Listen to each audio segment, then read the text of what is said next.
Florida, welcome to the Friday edition of the Real Estate Show. Yes, that's Friday. TGIF to the third degree. That's because thank God it's Friday. Thank God it's Florida, and thank God it's finished. Well, we had a great week this week, and that's what the Friday show is all about: is a summary and a wrap up of what we talked about all week long. And we could sum it up in one word, and that is the word credit, which is the magic word that our listeners have been texting to our line, which is 561-861-2366. And it's still valid. You can still get all the information, the reports and everything from that text line. All you have to do is go to 561-861-2366. I'd put it in your favorites on your phone so that you can take advantage whenever we give out a word. And I'm going to give out one other word today because remember, Saturday we have our one-day real estate investors workshop given by my good friend Lou Brown. And it is a $200 value, which our listeners get for $1. That's right, $1. And it's an entire day workshop. Goods. It's a great workshop. Lots of meat on those potatoes. Don't let that $1 fool you. This is really an opportunity to get a lot of information, the stuff that most people always. And a lot of his courses are a lot more expensive than that. But this is a special event tomorrow. So if you want to attend that for the $1 price, then all you need to do is text the word investor to 561-861-2366. So if you want to summarize this last week, all of our Mondays on a mission is defining the topic, the perspective, what we're really trying to accomplish, lay down some definitions. And even in this case, we broke it down in terms of the components of credit. And this actually all started because we were conducting a poll on what do you think is concern that most home buyers have when it comes to buying, whether it's a first-time home buyer or a long-time home buyer, and by a large margin, the winner was credit. We had two choices. Is it the equity, like the down payment, the price, or is it the credit, which is the biggest obstacle and the hardest thing to deal with? And so whether it was the hardest thing to deal with or the thing you were most interested in, it really didn't matter. What we were really out to do was to get you the information so that maybe next time it will not be the biggest thing on your mind.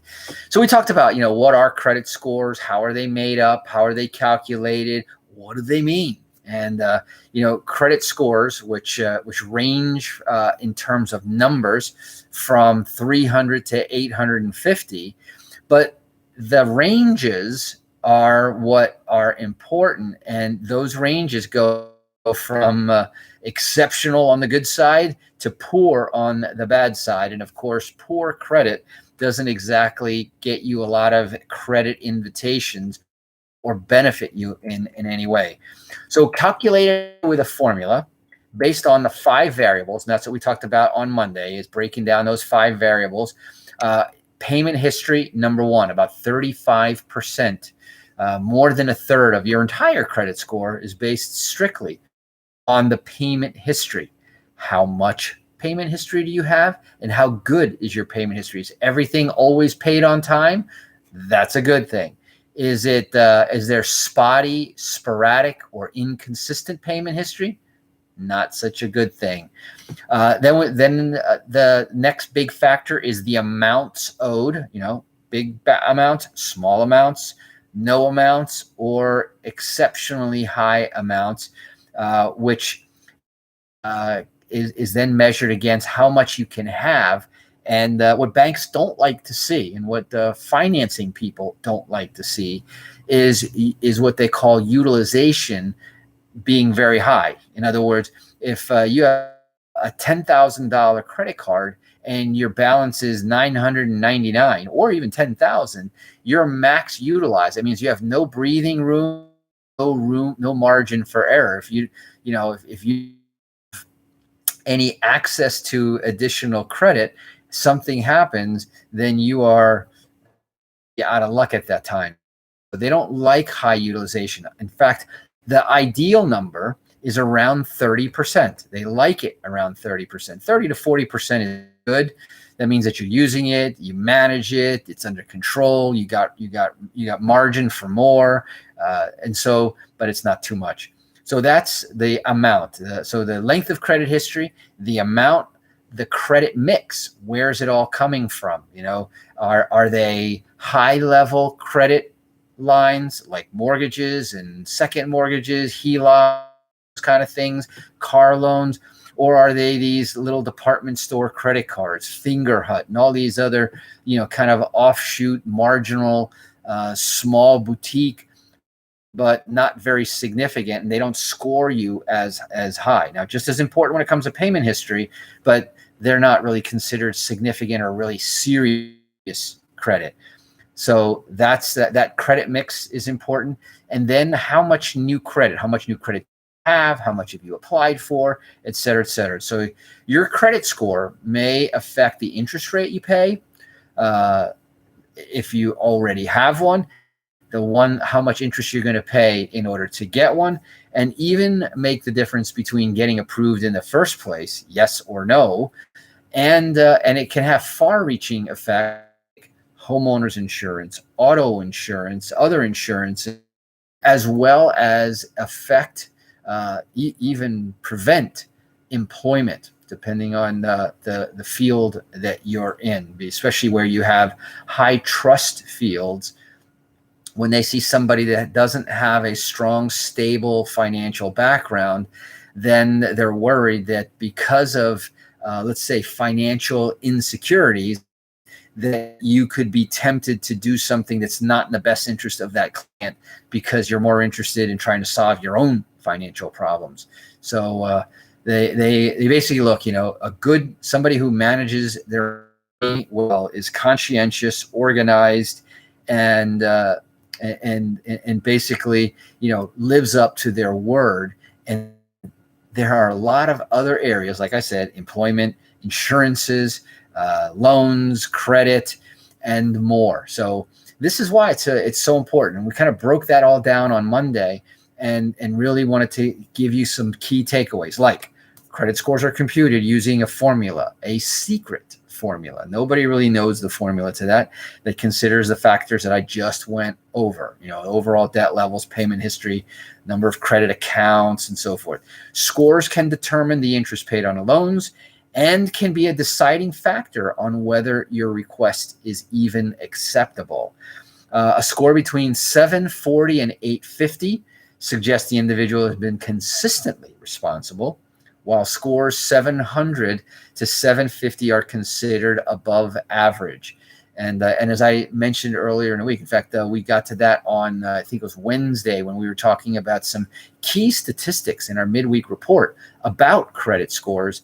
And we talked about, the average mortgage size. We talked about the average credit score, and what percentage of people, a surprisingly high percentage, in my opinion, had over 700 credit scores, which means that if you're not over 700, you ought to be asking us for that credit information at 561-861-2366.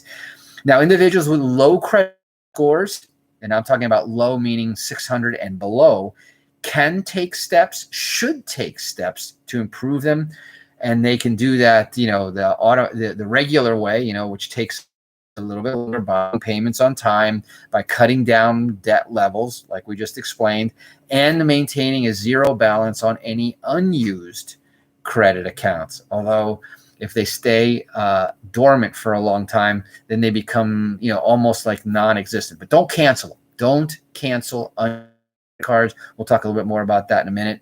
If you have not yet established credit and don't know how, but you're paying rent, text the word credit to 561-861-2366, or email us at our website at Automatic Landlord, because I can show you, if you've been paying rent, there's a number of different things, more than one, that we can do to immediately put you on the board, put some score on the board, put a credit score in your life so that you can start from there and start building up. And by the way, it'll be a positive credit score that I'm talking about.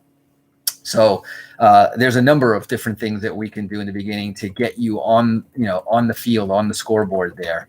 And so then we went on our Tuesday show to talk a little bit about some of those specific things that you can do.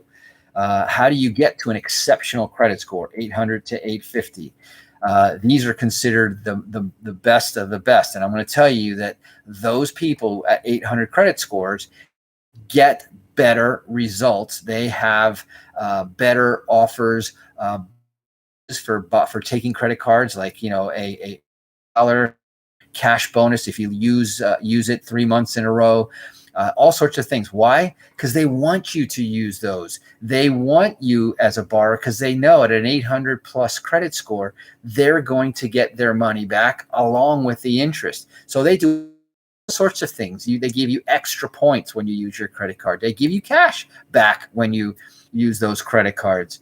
Now, 740 to 799 sounds like a good score, and it's considered a very good score, but don't get the same perks that you get when you're in the 800 plus club.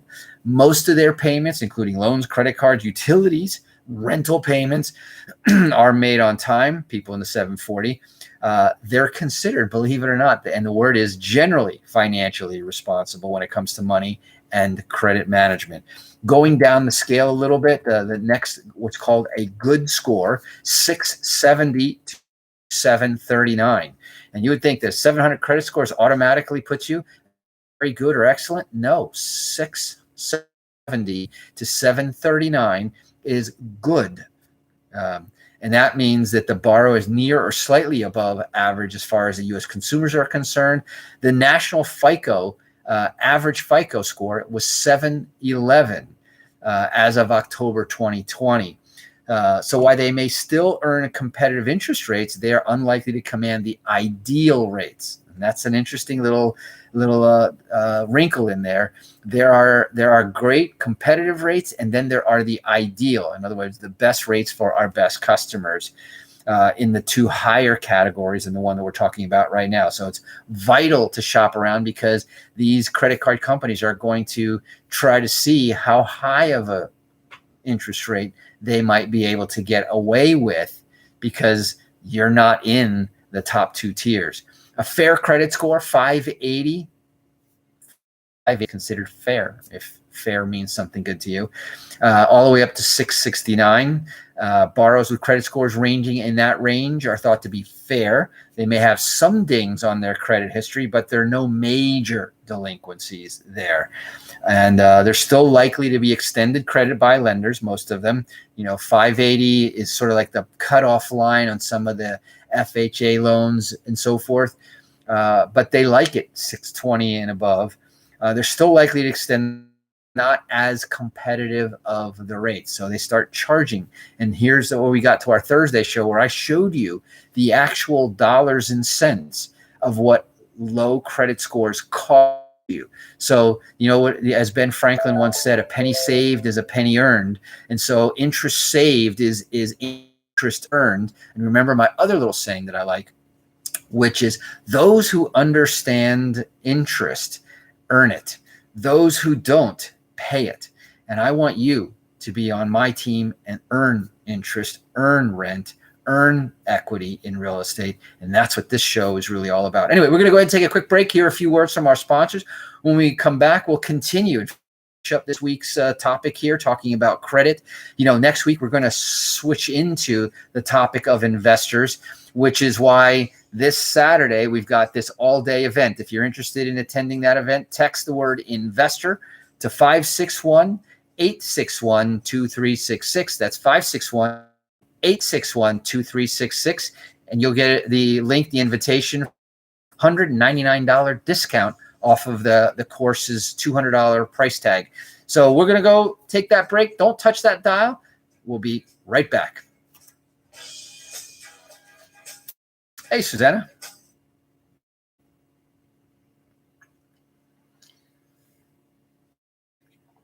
TGIF.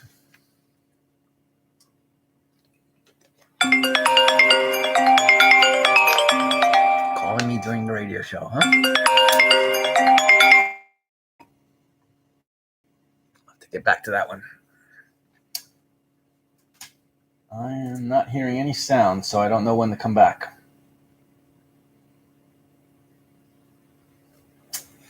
Just letting the studio know I have no sounds. Oh, Daniel, here we go. Hello. You're disconnected. We're disconnected. You want me Comrex 1 or 2? Yeah, Comrex 2. Okay. Okay, I got you.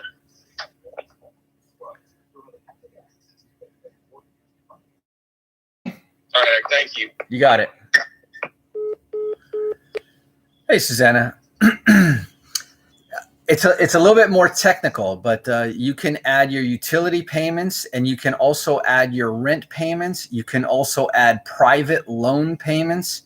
You just have to have a specific way of doing it. And try calling me at 5, but I can't do it on the radio show, my friends. You got to call the other line. Nympha McQuilling, how are you?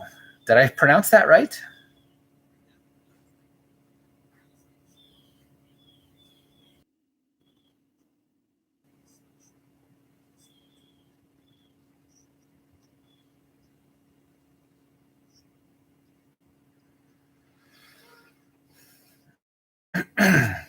We're coming back now.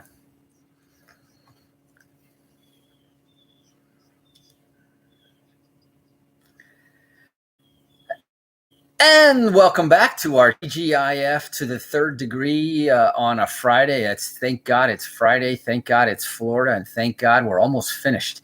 And we're almost finished with the topic of credit, which we've been spending this whole entire week on. And we started talking about the definitions. We talked about the components on Monday. Then we started talking on Tuesday about how to raise your credit score. And that's real important. Like even during the break, I was talking to Susanna on our Facebook Live broadcast. Remember, we're here live at 5 days a week, 5 different ways. And one of them is that you can actually interact with me during the show on our Facebook live transmission. If you have a Facebook account already, just look for The Real Estate Show and you'll see our live. If you can click register and then get notified every day when we go live. Or if you don't have a Facebook account, you can always just type in facebook.com/The Real Estate Show, and that'll take you there also, even without a Facebook. We were going down the different ranges right before the break, and we were talking about the different credit scores, from the exceptional, which is 800 to 850, very good, 740 to 799, and I bit of detail what that really meant and how you got there and what the bets of that were. We talked about good is 670 to 739. Fair, now we're only fair, kind of like a C student, 580 to 669. Poor is now we're talking about a 300, which is, I always kid around. It says if you can spell your name, you'll get a 300 credit score. I also used to kid around back when the market collapsed and crashed and a lot were very well or deeply affected. I would say that. Well, how do you still have an 800 credit score? And says, well, add them all up, and you should have at least an 800 credit score. But poor credit is anything under 580. 580 is kind of the cutoff mark, and an individual with a score between 300, a minimum, and 579 has significantly from several different lenders. However, a poor score may also be the result of a bankruptcy, a divorce, something that will remain on credit for up to 7 years for a Chapter 13 and 10 years. And I wanted to make that distinction because some people think, oh, it's just 7 years, everything will fall off. No, a Chapter 11 could take 10 years for it to fall off. And that's assuming that your creditors don't renew it. And that can happen also. And that's another little thing about responding to credit inquiries and responding to collection agencies. Because sometimes what will happen is your original credit card gives up on you finally. They write it off on their taxes, and then they sell that debt. There's a whole other business in the background that people buy damaged collections. Let's say that you owed 10 card company, gave up on it, wrote off the 10,000 on their taxes. You might have gotten a 1099 from them. And then what happens is that there are people out there say, okay, I'll buy that 10,000 for, let's just call it 2,000. You know, they might 10, 20 cents on the dollar. And then they'll come back and start all over again. Then they'll report it on your credit bureau. And if you don't respond to them, and they give up, they may turn around and then sell it to somebody else for half of what they bought it for. And but the problem is that if you reaffirm by contacting them or doing anything that in a transaction, or they get you to send a little bit of money, that whole 7 years starts all over again. So another reason why you definitely want to talk to me when it comes to credit. These little tips here can save you a lot of headache. And it's also, you'll understand how we get people from the 500s into the 700s, how we get people in the 600s into the 800s and keep them there. And it doesn't matter whether you had bankruptcies, divorces, foreclosures. It doesn't matter. It's not where you are now. It's where we can get you. And that's why, for example, this last Tuesday, we had our big first-time home buyer, what we call our Fearless First-Time Home Buyers Workshop. And all week long talking to folks from that workshop. And it's amazing how many folks we've already got pre-qualified for their first home. You know, we're well on our way to that goal that we set out in the beginning of the year, 100 first-time home buyers by the end of the year. And we're working real hard. We hope that you'll be one of those success stories that we can talk about. Anyway, believe it or not, that's our Friday wrap up, and we're already out of time. We talked about how to raise the scores, why you want to raise the scores, and don't forget our Thursday. And all of these recordings are up on our website at automaticlandlord.com. You can hear all the rebroadcasts as well as the recordings on our Facebook page as well. So that's it for today. This is Eric Woolner signing off again, but looking forward till tomorrow, our workshop. Remember, text investor and to 561-861-2360. Otherwise, I will see you again Monday when we start off our next Monday on a Mission, talking about investors and investments. That's it. Drive safe and make it a great day. Bye-bye.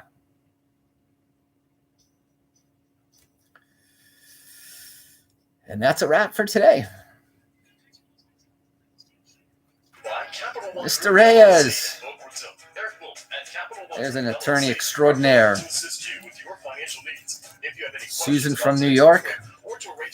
So where are you reaching out from, Nympha? I'd love to see where you're from, because today I know we've got our Florida coverage. We've got our New York coverage. I'm looking at our California coverage. And in a couple hours, I'll be talking to our folks in Brazil. So thank you, sir. See Carlos looking good. Anyway, go ahead and power down over here. We're going to power down on where's our YouTube feed. Thank you guys over there too. And remember, we'll